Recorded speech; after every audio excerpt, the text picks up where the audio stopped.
Salut le Malien, mais Malien de Bella Djalefo. Plus rapidement, et Bora Segou Kounou. Voilà, nous avons tasuma la femme, tasuma et moi les mobiles djennendo naflo kasralendo femme befe. Bon, on me bombe dans une vidéo que franchement, c'est une vidéo très spéciale. Bon, chama mena kuma chama miri mais on a idée ou de franchement na on a yé mimbe passé ame bo ambo fanga autorité nyana ama haglina di jamana deuma ama haglina di wakati tuwa ereka. Bon, il va donner que l'intégral guerre, Dien Jadi o Jadi, normalement Jadi kanga da entre militaire et Jadi si de Tchelala. Bon, Malika qu'elle est sur le niveau de la franchement, mais qu'elle est bora minen kono ya fort longtemps depuis Citernico clé là. Bon, qu'elle est bora minen kono na tu fera ko qu'elle est da entre militaire ani sorasuma donc sorasika ka engagement au de kaira kafo la patrie ou la mort allez bi ça c'est à dire que si l'ennemi découvre son front au dedans ou au dehors allez on va à sekoke mais ni civil ta kala ke civil et sans défenside civil et sans défenside allez mogo de marfata bulu ate kele nyedo kele familialita la kele kodon tala bon aw kala ke fagali min kɛra banyagara odona n'a sɔrɔ ko mɔgɔw do ni sɔrɔsiw do c'est à dire ko digira hadamadenw na ka se niveau min na a tun tɛ digi mɔgɔninfinw na ka se o niveau la quoi donc c'est à dire civil filɛ nin défense tɛ civil bolo bon an tun bɔra nin ko kelen kɔnɔna la k'a proposer franchement ko président k'a lajɛ a ka c'est à dire que volontaire ta kun tɛ dɔwɛrɛ pour que au moins si maliyɛndenw ka se ka kɛlɛ kɛ u ka armée kɛrɛfɛ k'a yira u ka armée la k'a fɔ franchement armée yɛrɛ tɛ dɛ k'a yira jamana la k'a fɔ franchement anw pɛrɛnnen do et on est prêt ka kɛlɛ kɛ jusqu'au bout mais ni o tɛ ka se ka kɛ est que état y'a ye k'a fɔ an bɛ moment min na le moment est très mal choisi ka volontaire ta ne kɔni tun ka idée ye min ye sisan c'est-à-dire an ka politicien épargné ka bɔ a la état k'a lajɛ an ka sigi ka kuma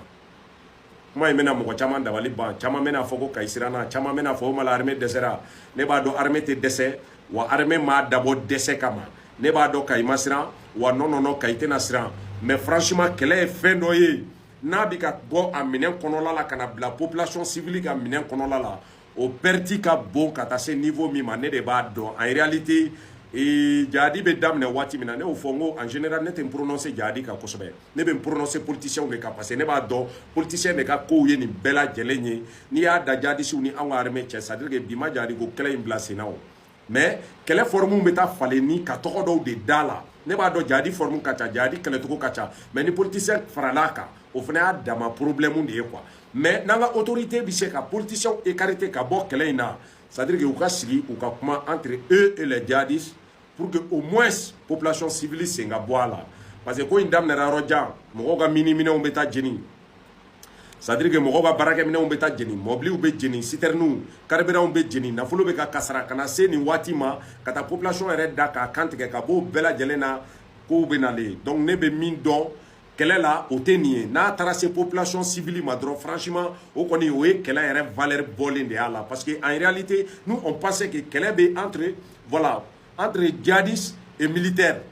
communication bɛ se ka mêler kɛlɛ la bɛɛ b'i ka côté défend bɛɛ b'i ka jamana défend ni djihadistes bolo k'olu de ta ye u ka ko bonne cause ye olu ka communiqués bɛ bɔ u b'u ka communiqués kɛ mais maliyɛnden minnu sen b'o la anw kan t'olu ma parce que olu ye sans valeur ye mais o djihadistes yɛrɛ dama ni ɲɔgɔn cɛ y a pas de problème anw minnu ye maliyɛndenw ye an fana bɛ wuli an b'an faso kuma bɔ franchement o y'anw ka devoir de ye mais ka b'o la ka na c'est à dire que marifatigi murutigi o k'i ɲɛsin bolo vide ma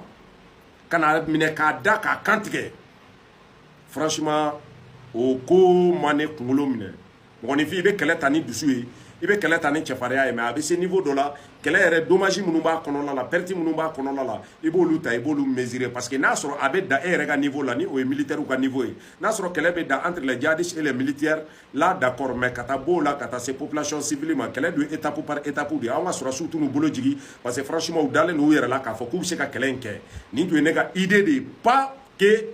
moi j'ai eu peur siran tɛ n na wa duti tɛ n na k'a fɔ ko armée bɛ se ka nin kɛlɛ in gagner a bɛɛ ni kuranɛ cɛ o duti tɛ n na mais kɛlɛ mana janya jamanaden ja bɛ lamin kɛlɛ la kɛlɛ mana janya jamanaden ja bɛ lamin su la kɛlɛ mana janya dɔw balo yɔrɔ de ye kɛlɛ ye kɛlɛ mana janya mercenaires dɔw bɛ diɲɛ ɲɛfɛ olu de fana b'u n'u balo ɲini kɛlɛ kɔnɔla la kɛlɛ mana janya résultat foyi tɛ a la c'est à dire que ni perte kolo gɛlɛnw tɛ donc maintenant yan'a ka se o niveau la pour moi Amadou Koufa c'est un musulman et puis a nana silamɛya sɔrɔ anw fɛ yan silamɛya min k'a fɔ ko 90% musulman Amadou Koufa yɛrɛ ye o membre dɔ ye o élément dɔ ye Amadou Koufa ye donc n'o sen jɛlen don o bolo jɛlen don Mali ka kiri kuranɛ la o be dépend population yɛrɛ ka volonté de la mais n'a sɔrɔ o tɛ population ka volonté objectif min bɛ kɛlɛ in kɔfɛ anw t'o bɛɛ lajɛlen dɔn mais anw kɔni bɛ min dɔn intérêt ko kɛlɛ don intérêt ko kɛlɛ kɔfɛ franchement mɔgɔ dɔw de bɛ ka na ka jihadistes appuyer pour que ka se ka dankari Mali la bon n'u ye forme dɔ ta u b'o bila u bɛ forme dɔ ta u b'o bila u bɛ forme dɔ ta mais ka taa hadamadenw siri k'u da k'u kan tigɛ franchement moi je suis pas du tout content sur ce sujet a négocier ka di ne ye ka tɛmɛ o kan sigi ka kuma ka kɛ kɛlɛ la ko an ka sigi aw ka dɔ bila aw ka dɔ bila aw ka dɔ ta aw ka dɔ ta o ka di ne ye kɛlɛ la ka tɛmɛ nin kan mais a tɛ komi ne yɛrɛ bɛ siran saya ɲɛ non non non mɔgɔninfin ni sadon de don i t'a don jɛ wagati kelen tɛ yɛlɛ a kan ala de y'o masa ye wa i bɛ sa saya cogo min na o dɔnnen don ala bolo o de kama ne ye mɔgɔninfin mankan mɛn ko labanko jɔrɔ b'ale la limaniya dɔgɔya don sinon labanko bɛ ala de bolo parce que i nacogo o ye fɛn dɔnnen mais i tacogo o latigɛ bɛ ala bolo an ti siran on est des hommes an ti siran mais mɔgɔ dɔw de bɛ kɛlɛ kɔnɔla la mɔgɔ dɔw anw minnu ye population civile ye franchement ni kɛlɛ sera anw fagali niveau la ka se anw ka mɔbiliw jenini ma ka se anw ka sɔrɔdaw bɛɛ tiɲɛni ma ne b'a ɲini an ka autorité fɛ an ka miiri 2 fois voilà jugu lagosili tɛ et puis a kɔrɔ tɛ fɛnɛ k'a fɔ ko armée dɛsɛra mais ne bɛna misaliya dɔ d'aw ma n'a tun fɔra sisan nɔ ko kadɔ dugu minnu korikori ninnu ni dugu minnu attaquera ko u dugudenw yɛrɛ tun jɔlen don u ka défense la parce que an y'o fɔ an sɛgɛnna donc option ye 2 ye soit an ka dugudenw to yen u k'u ka dugu sécuriser état yɛrɛ k'i charger marifa la k'a d'u ma ou bien an ka sigi an ka kuma parce que cɛ civil ye innocent dan de sans arme mɔgɔ dɔ de bɛ moto boli dɔrɔn ka na frein minɛ k'ale minɛ k'a kunkolo tigɛ ka taa non o cɛ man ɲi o cɛ man ɲi Asimi Goïta mon président Wage autorité jamakulu bɛɛ lajɛlen o cɛ man ɲi bon o dugu ninnu dun fɛnɛ filɛ nin ye c'est à dire que anw ka armée tɛ se k'o bɛɛ satisfaire n'a fɔra k'an ka taa Kidali an ka taa Kayi sira fɛ an ka taa Buguni sira fɛ an ka taa Welesebugu la an ka kɛ tan an ka Bamakɔ sécuriser ko armée min bɛ to o tɛ se ka nin dugu ninnu bɛɛ lajɛlen de sécuriser bon menace dun bɛ yen fagali bɛ se ka kɛ et pourtant défense t'u la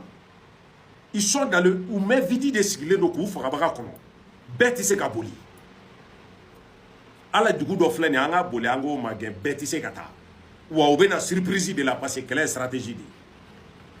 donc o kɔni ne bolo état k'a jateminɛ 2 fois komi an ka président y'a fɔ ko lui il est déterminé à jamais bon f'an bɛɛ ka déterminer a nɔfɛ an ka détermination dɔ tun ye an filɛ waati min na marifa ka d'an ma mais ni anw tɛ marifa sɔrɔ président an bɛ n'ale faga de an bololankolon jɛ ɲɛji tɛ jɔ dusukasi et puis a dɔw la n'an m'an farati président ala a kɔfɛ siya dɔ tɛ dɔ kan mɔgɔw bɛ tigɛ ɲɔgɔn na mɔgɔw bɛ ɲugu ɲɔgɔn na donc nin tun ye ne ka hakilina ye kɛlɛ in kɔnɔna la ne t'a ma dɔwɛrɛ la dɛ n ka jamana ani sɔrɔsiw parce que n b'a dɔn kɛlɛ cɛfarinw don kɛlɛ ɲɛdɔn b'u la u ka fanga tagabolo ka ɲi ka tɛmɛ politicien kan ne yɛrɛ ka na réseaux sociaux sanfɛ politique ka tɔɲɔ min dara Mali kan a ju y'o ye donc k'a yira mɔgɔw la an ka bɔ politique kɔ an ka tugu sɔrɔsiw kɔ mais ni kɛlɛ sera nin niveau la franchement ne miirila 2 fois